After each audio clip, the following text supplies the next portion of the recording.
Assalamualaikum warahmatullahi wabarakatuh. Perkenalkan, nama saya Ahmad Samsul Bahri dari Fakultas Perikanan dan Ilmu Kelautan Universitas Mula Warman. Pada hari ini, saya akan merangkum tugas yang diberikan oleh dosen mata kuliah Manajemen Pembuatan Pakan Ikan. Di sini ada beberapa materi yang akan saya jelaskan. Yang pertama, pengertian pakan dan konsep pakan ikan. Yang kedua, tipe pakan dan penggunaannya.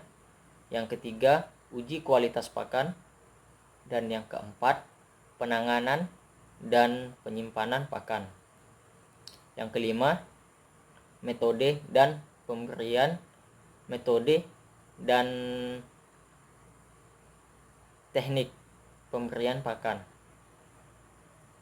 Baiklah, saya akan menjelaskan yang pertama, pengertian pakan dan konsep pakan ikan.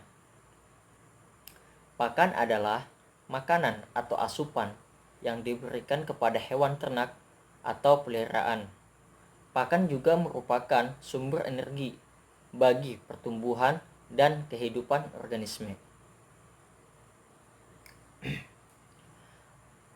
Pakan buatan adalah pakan yang dibuat dengan formulasi berdasarkan pertimbangan dan pembuatnya.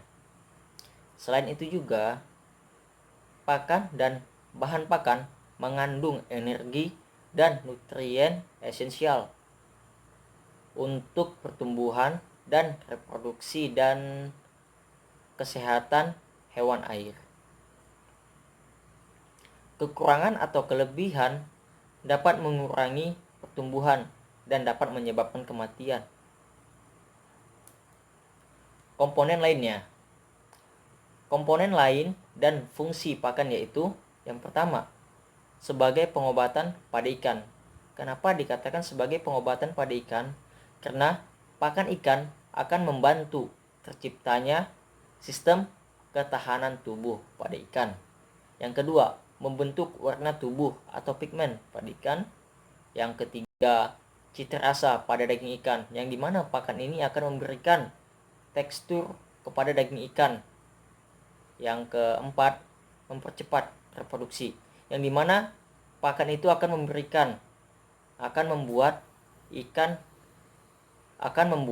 mempercepat reproduksi kepada ikan, membentuk atau cepat menggunakan telur pada ikan. Selain itu juga, sumber energi pakan ikan yaitu ada 3. Yang pertama, protein. Protein ini berperan dalam pembentukan antibodi. Selain antibodi, hormon, enzim, dan vitamin. Yang kedua, karbohidrat, yang dimana karbohidrat ini berperan sebagai pengganti energi apabila kekurangan protein. Yang ketiga, yang terakhir itu adalah lemak. Lemak itu berperan sebagai sumber energi, suplai asam lemak esensial.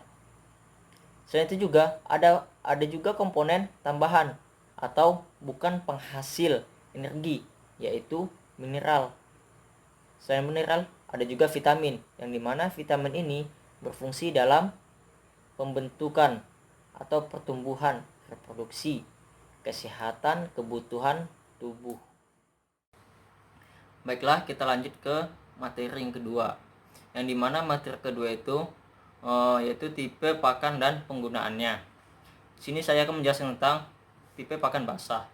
Pakan basah itulah bahan penyusunnya mengandung kadar air lebih dominan. Karakter pakannya itu sengaja dibuat agar larva dan benih ikan lebih mudah mengkonsumsinya dan dapat mencernanya. Jenis pakan basah itu terbagi menjadi 3, yaitu yang pertama emulsi, yang kedua itu larutan suspensi, dan yang ketiga pasta. Di sini saya akan menjelaskan yang pertama, emulsi. Emulsi itu ialah bahannya itu terlarut menyatu dengan air sebagai pelarutnya. Seperti emulsi itu bentuknya itu terasa agak liat, mirip dengan lem encer. Contohnya itu seperti sari kacang kedelai. Selanjutnya saya akan menjelaskan tentang larutan suspensi, yang dimana bahan larutan atau bahan larutan tidak menyatu dengan pelarutnya, karena larutan suspensi ini mengandung partikel halus yang tidak larut. Selain itu juga jika dipegang tidak terasa liat, contohnya itu bubuk spirulina. Yang ketiga itu adalah pasta, yang dimana pakan hasil adonan tepung gandum, telur, bawang putih, minyak nabati, dan sayuran.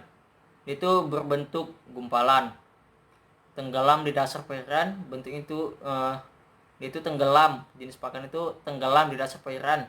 Habis itu diberikan pada gelondang dewasa atau gelondongan dewasa dan ikan yang sudah diberok. Ikan yang sudah diberok, ini mana ikan yang sudah diberok ini adalah ikan yang isi perutnya itu sudah dikeluarkan, seperti kotor-kotoran yang ada dalam perut ikan itu sudah dikeluarkan. Selain itu juga jenis pasta ini itu mudah dicerna dan dibuat untuk sekali konsumsi. Jenis pasta ini hanya dibuat untuk sekali konsumsi, dibuat sendiri oleh petani ikan jika ingin dibuat. Selanjutnya itu adalah pemberian pakan bentuk emulsi, suspensi, dan pasta, yaitu jenis itu ditebar ke dalam air, ditebar ke dalam media air atau media peliharaan. Jumlahnya itu disesuaikan dengan kebutuhan ikan. Selanjutnya itu saya akan menjelaskan ini pakan basah. Pakan basah itu jenisnya mudah dicerna, tidak tahan, dan jenis pakan basah ini tidak tahan disimpan lama. Selain itu juga dibuat untuk sekali konsumsi, yang dimana pakan basah ini hanya bisa dibuat sekali, dibuat langsung diberikan pakan pada ikan dan tidak bisa disimpan.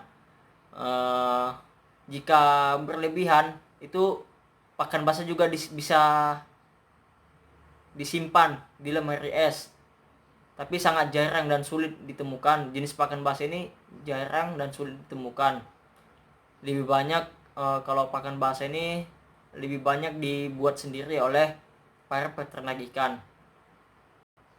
Selanjutnya saya akan ke pakan kering, yang dimana pakan kering adalah bahan penyusunnya itu mengandung sedikit kadar air, yaitu 5-20% kadar air yang digunakan. Pakan ini bisa disimpan lebih lama dan bentuknya itu bisa mengapung di perairan. Bentuk pakan kering ini itu granule atau butiran, flake atau remah, dan pelet bulat, dan stick atau batang. Pakan kering ini dibuat berdasarkan ukuran bukaan mulut ikan. Aplikasinya lebih praktis, bisa disimpan lebih lama, dan lebih banyak digunakan peternak. Dan pakan kering ini banyak dijual di pasaran dan itu mudah didapatkan. Masing-masing jenis pakan memiliki kandungan dan kelemahannya tersendiri.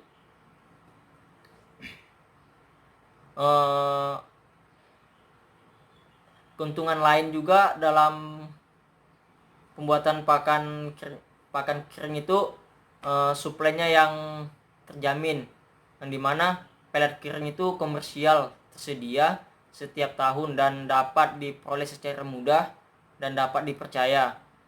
Ada juga daya simpanan yang lebih lama. Pelet kering atau komersial dapat disimpan lebih lama dibandingkan dengan ikan rucah atau pelet basah tanpa mengalami ketengikan. Itu adalah tanpa mengalami bau yang sangat menyengat. Penyimpanan di tempat yang berventilasi baik, sejuk, dan kering sangat penting untuk mempertahankan kesegaran pakan tersebut. Lebih ramah lingkungan, jenis pakan ini lebih ramah lingkungan. Pelet kering biasanya memiliki stabilitas air yang tinggi sehingga nutriennya tidak mudah larut dalam kolam air. Pakan pelet kurang mencemari saat pemberian makanan. Untuk tipe pakan itu, untuk tipe pakan penggunaannya. Baiklah, kita lanjut ke materi ketiga, yaitu uji kualitas pakan. Di sini mengapa pakan pabrik lebih digemarin daripada pakan buatan sendiri? Saya akan jelaskan. Pakan pabrik lebih disenangin karena para peternak atau pembudidaya sudah tidak ragu lagi akan kualitasnya, mutu, dan kandungan nutrisi pada pakan tersebut. Uji mutu pakan itu untuk mengetahui tingkat mutu pakan yang kita buat, dilakukan uji kualitas pakan buatan, di mana uji kualitas pakan buatan itu terbagi menjadi 4, yaitu uji fisik, uji kimiawi, uji biologis, dan organoleptik. Kita masuk ke uji fisik, yang dimana uji fisik itu tujuannya itu mengetahui stabilitas pelet di dalam air atau water stability fit, yaitu daya tahan pakan buatan di dalam air. Untuk pelet yang baik atau pelet yang memiliki ukuran panjang dan diameternya sesuai dengan ukuran ikan yang akan diberi makan atau sesuai dengan bukaan mulut ikan tersebut. Biasanya untuk ukuran pelet itu berkisaran antara 3 sampai 3,5 mm. Untuk uji fisik itu terbagi itu menjadi 4, yaitu uji kehalusan, uji ketahanan, terbagi menjadi 5. Uji kehalusan, uji ketahanan, uji kekerasan, daya apung, dan ukuran. Untuk berdasarkan evaluasi fisik, pakan buatan dianggap berkualitas apabila pertama, mempunyai ukuran partikel bahan baku yang halus dan seragam. Yang kedua, homogenitasnya tinggi. Yang ketiga, ukuran pakan harus sesuai dengan ukuran umur ikan.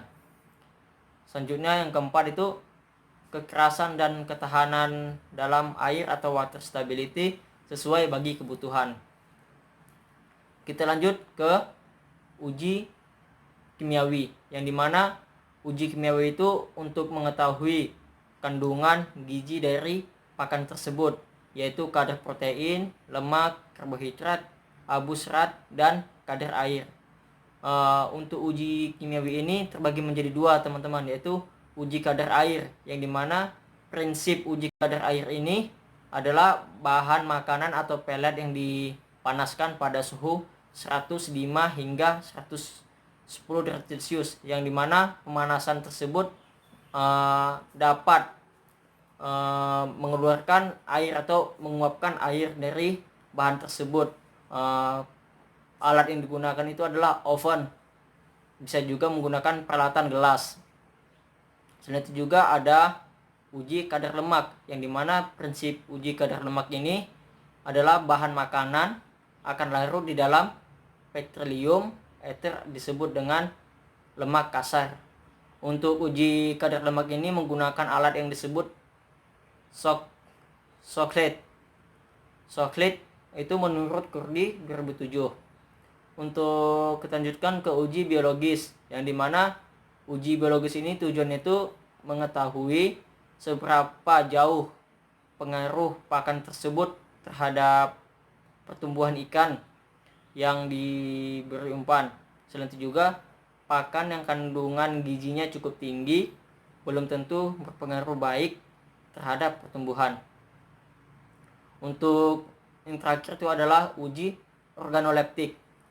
Uji organoleptik ini adalah sensasi dari rasa, bau atau aroma, penglihatan, sentuhan atau rabaan, dan suara atau pendengaran pada saat makanan itu dimakan. Biasanya rasa enak adalah hasil dari sejumlah faktor pengamatan yang masing-masing mempunyai sifat tersendiri. Contohnya itu keterlibatan panca indera dalam uji organoleptik, yaitu rasa, tekstur, bau, warna, yang mana warna ini merupakan hasil pengamatan dengan penglihatan, teman-teman, yang dapat membedakan antara satu warna dengan warna lainnya, cerah, buram, bening, dan lain sebagainya. Untuk materi 3 ini tentang uji kualitas pakan sampai di sini dulu. Nanti akan kita lanjutkan ke materi yang keempat. Baik, kita lanjut ke materi yang keempat, yaitu tentang pengemasan dan penyimpanan pakan.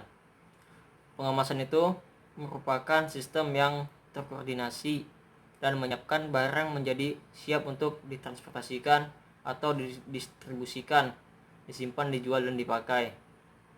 Untuk pengemasan yang dimaksudkan untuk mempertahankan kualitas pakan karena adanya pengemasan yang baik. Selanjutnya itu adapun persyaratan bahan kemas.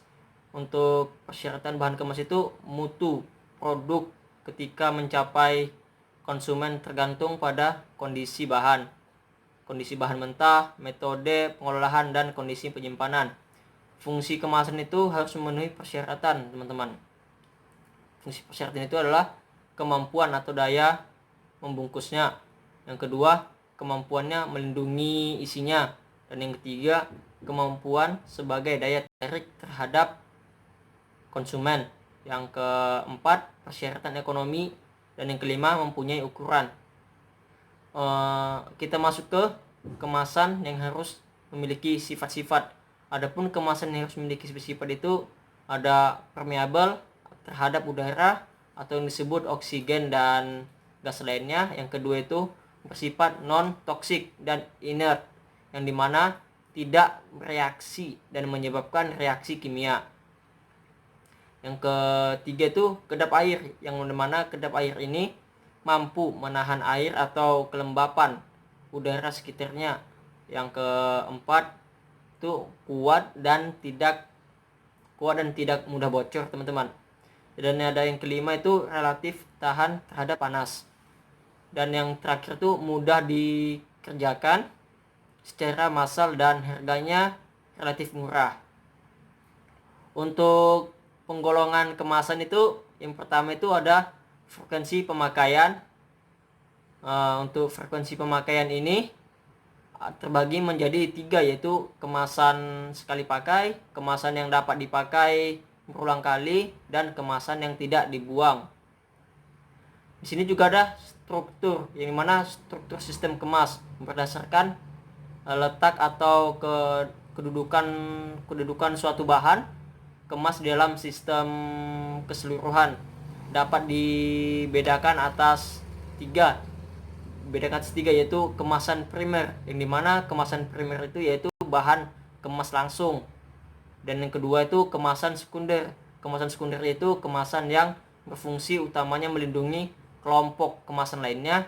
Dan yang terakhir itu kemasan tersier dan kuartener, yaitu apabila masih diperlukan lagi pengemasan setelah kemasan primer, sekunder, dan tersier. Umumnya digunakan sebagai pelindung selama pengakuan, yang dimana pelindung selama pengangkutan maksudnya. Selanjutnya untuk ke sifat kekakuan bahan kemas. Sifat kekakuan bahan kemas itu terbagi menjadi 3, teman-teman. Akan saya berikan itu kemasan fleksibel, yang dimana bila bahan kemas mudah dilenturkan, misalnya plastik, kertas, foil. Dan yang kedua itu kemasan kaku, yang dimana kemasan kaku itu yaitu bila bahan kemasnya bersifat keras atau kaku, tidak tahan lentur. Dan yang terakhir itu kemasan semi kaku. Untuk semi fleksibel yaitu bahan kemas yang memiliki sifat-sifat antara kemasan fleksibel dan kemasan kaku, seperti botol plastik yaitu atau susu, kecap, saus, dan wadah bahan yang berbentuk pasta. Untuk kemasan ini, untuk pengemasan dan penyimpanan pakan ini sampai di sini dulu. Nanti akan kita lanjutkan ke materi yang kelima. Baiklah, kita lanjutkan ke materi yang kelima, yaitu tentang metode dan teknik pemberian pakan pada ikan, yang dimana jadwal pemberian pakan atau feeding schedule itu disesuaikan dengan perkembangan larva, umur atau terutama perkembangan alat pencernaan yang digunakan pada masa pemeliharaan larva. Untuk dasar penetapan jadwal pemberian pakan, yang pertama itu kondisi alat pencernaannya, dan kedua kemampuan memanfaatkan makanan, dan yang ketiga mutu kualitas pakan. Yang selanjutnya itu adalah frekuensi pemberian pakannya, yang dimana frekuensi pemberian pakan itu memiliki peran strategis dan menekan keberhasilan suatu program pakan pada suatu periode budidaya. Untuk frekuensi pakan perlu disusun berdasarkan pemikiran, yaitu pertama tingkat kebutuhan ikan, yang kedua nafsu makan ikan atau relatif berbeda, dan yang ketiga menghindari adanya overfeeding. Yang selanjutnya frekuensi pemberian pakan itu berpengaruh pada pertama jumlah pakan yang dikonsumsi, dan yang kedua efisiensi pakan. Didasarkan pada data kemampuan mencerna, laju metabolisme. Untuk frekuensi pemberian pakan untuk ikan yang lebih muda akan berbeda dengan ikan dewasa, larva ikan dewasa, dan ikan nokturnal. Untuk yang perlu diperhatikan ada 3, yaitu tingkat kebutuhan organisme atau budidaya akan pakan relatif selalu berubah berdasarkan waktunya. Dan yang kedua itu nafsu makan ikan itu biasanya berbeda antara pagi, siang, dan sore. Dan selanjutnya itu menghindari adanya overfeeding, yang dimana itu karena frekuensi pakan merupakan program harian, sehingga pemberian pakan itu dapat menyesuaikan dengan tingkat kebutuhan ikan, efektif dan efisien programnya. Untuk waktu pemberian pakan itu terbagi menjadi beberapa bagian. Itu pertama ditetapkan dengan memperhatikan nafsu makan ikan. Yang kedua itu waktu pemberian pakan bisa pagi, siang, sore, atau malam hari. Dan yang ketiga itu seperti contohnya lele. Lele adalah binatang yang nokturnal, sehingga lele itu mempunyai kecenderungan beraktivitas pada malam hari, terutama dalam hal mencari makan. Dan yang keempat itu untuk pakan itu diberikan sebagian besar pada sore hari atau malam hari, karena nafsu makan lele pada waktu itu sedang tinggi. Dan yang selanjutnya itu yang terakhir tuh, untuk dengan demikian jadwal waktu pemberian pakan pada pagi hari itu pada pukul 7. Kalau pada saat siang itu pukul 12. Kalau untuk sore hari itu pada pukul 5 sore. Dan pada malam hari itu pukul 10 untuk pemberian pakan. Terus selanjutnya itu ada tahap pemberian pakan itu terbagi menjadi beberapa, yaitu pakan apung dan pakan tenggelam. Yang dimana pakan apung itu kita mensemprotkan sedikit air ke dalam pakan. Yang kedua itu kita tebar pakan secara merata. Dan yang ketiga itu kita tebar terus pelet hingga ikan kenyang. Dan yang keempat itu ikan kita hentikan pemberian pakan. Untuk pakan tenggelam itu ada 2 cara, yaitu pakan tidak perlu kita